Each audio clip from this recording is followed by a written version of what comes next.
প্ৰথমতে মই আমাৰ ইউপিপিএল দলৰ পৰা যোৱা কাইলে 7জন প্ৰথম তালিকাৰ প্ৰাৰ্থী ঘোষণা কৰা হ'ল। তেখেতসকলক মই ৰাজনৈতিক অভিনন্দন যাচিছোঁ, শুভেচ্ছা যাচিছোঁ আৰু নিজ নিজ সমষ্টিৰ যিসকল ৰাইজ আছে তেখেতসকলক আহ্বান কৰিব বিচাৰিছোঁ চবে যাতে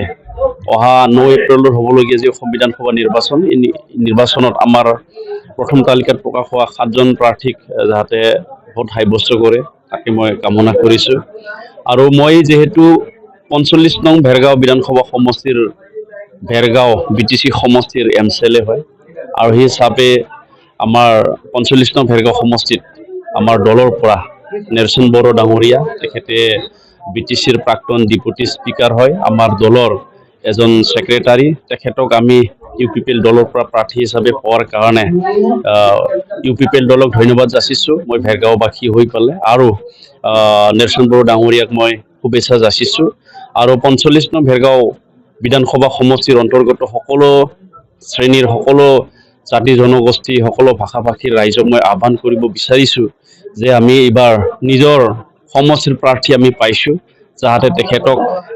বিপুল ভোটত জয়যুক্ত কৰাই দিয়ে, চবে যাতে ভোটদান কৰে মই তাকে কামনা কৰিছোঁ। কাৰণ আমি যোৱা 2021 চনত বিশ্বজিৎ দৈমাৰী ডাঙৰীয়াক আমি ভোট সাব্যস্ত কৰি পেলাই এই সমষ্টিৰ পৰা অৰ্থাৎ এই সময়ত পানাৰী বিধানসভা আছে, পানাৰী বিধানসভা সমষ্টিৰ পৰা তেখেতক জয়ী কৰাইছিলোঁ আমাৰ ইউপিপিএল দলৰ সহযোগত আৰু তেখেতে বিধানসভাৰ অধ্যক্ষ হৈছিলে আৰু এইবাৰ আমি নিজৰ সমষ্টিৰে প্ৰাৰ্থী আমি পাবলৈ সক্ষম হৈছোঁ আৰু নেৰচন বড়ো ডাঙৰীয়া আগতো ডেপুটি স্পিকাৰ আছিলে আৰু এই সমষ্টিত কাম কৰিছে, গতিকে ভাল এজন প্ৰাৰ্থী আমি পাইছোঁ। গতিকে তেখেতক জিকাই নি পেলাই আমাৰ যিখিনি আধৰুৱা কাম আমাৰ সমষ্টিত আৰু এইবাৰ আফটাৰ ডিলিমিটেশ্যন সমষ্টি পুনৰ নিৰ্ধাৰণৰ পিছত প্ৰথমবাৰ আমি 45 নং ভেৰগাঁও হিচাপে তেখেতে হয় প্ৰাৰ্থী, গতিকে তেখেতক মই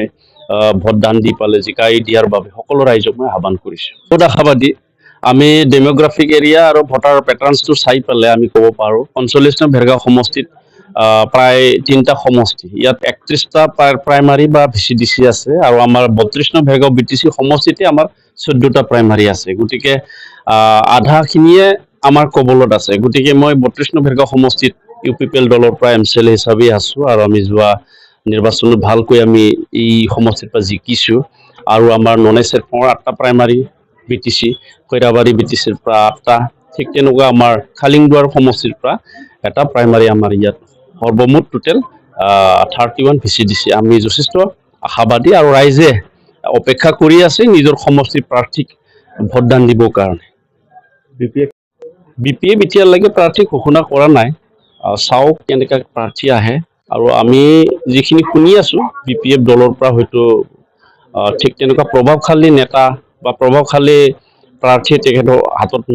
তেখেতসকলৰ হাতত নাই, গতিকে আমি চাই লওঁ কেনেকুৱা প্ৰাৰ্থী আহে আৰু ইয়াততো বিজেপি দিয়াই নাই, বিজেপি কি কৰে কি নকৰে এইটো তেওঁলোকৰ কথা, কিন্তু কৈ আছে হাগ্ৰামা মহিলাৰী ডাঙৰীয়া বিপিএফ নাইয়ে বুলি কৈ আছে, তেওঁ বিপিএফ নহয় NDA বুলি কৈ আছে তেখেতে, গতিকে বিপিএফ আমি ধৰিব নোৱাৰোঁ, ইয়াতে বিপিএফ নাই বুলি আমি ক'ব লাগিব NDA হিচাপে, কিন্তু NDA হিচাপে বিপিএফ কোনটো পাৰ্টিত আছে সেইটো তেওঁ স্পষ্ট কৰা নাই, গতিকে NDA হিচাপে তেওঁ কৈ আছে। ইয়াত তেওঁলোকৰ কাউন্সিলত এলায়েন্স আছে যদিও গ্ৰাউণ্ডত আমি এলায়েন্সটো আগৰ আমাৰ ইউপিপিএল আৰু বিজেপি যেনেকা বিটিচি চৰকাৰত মিলিছিলোঁ তেনেকা মিলাটো আমি দেখা নাই গ্ৰাউণ্ডত। ইভেন বিজেপি কাৰ্যকৰ্তাসকলৰ আগৰ যিখিনি কৰি থকা কাম MGN ৰেগাৰে হওক বিভিন্ন কাম এইবিলাকো বিপিএফৰ কাৰ্যকৰ্তাই কাঢ়ি নিয়াটো আমি বা হস্তক্ষেপ কৰাটো আমি দেখিছোঁ। অৰুণোদয়বিলাক কাটি দিয়া হৈছে, যিবিলাক আমি আগত বিজেপি ইউপিপিএল চৰকাৰ থকা সময়ত বিটিচিত আমি সব শ্ৰেণীৰ মানুহক আমি আঁচনিটো দিছিলোঁ, কোনো ইয়াত বাছা বাছি কৰা নাছিলে, কিন্তু এতিয়া আমি যিবিলাক লিষ্ট দিছোঁ সেই লিষ্টবিলাককে আমি এতিয়া কাটি দিয়াটো আমি দেখিছোঁ, যাৰ কাৰণে ৰাইজে ক্ষোভ হৈ আছে আৰু যথেষ্টখিনি দুখো পাইছে। গতিকে আমি এচুৰেঞ্চ দিছোঁ আগন্তুক দিনত যদি অৰুণোদয় বা ঠিক তেনেকুৱা আঁচনি ৰাইজৰ কাৰণে দুখীয়া ৰাইজৰ কাৰণে দিয়াৰ যদি ব্যৱস্থা থাকে,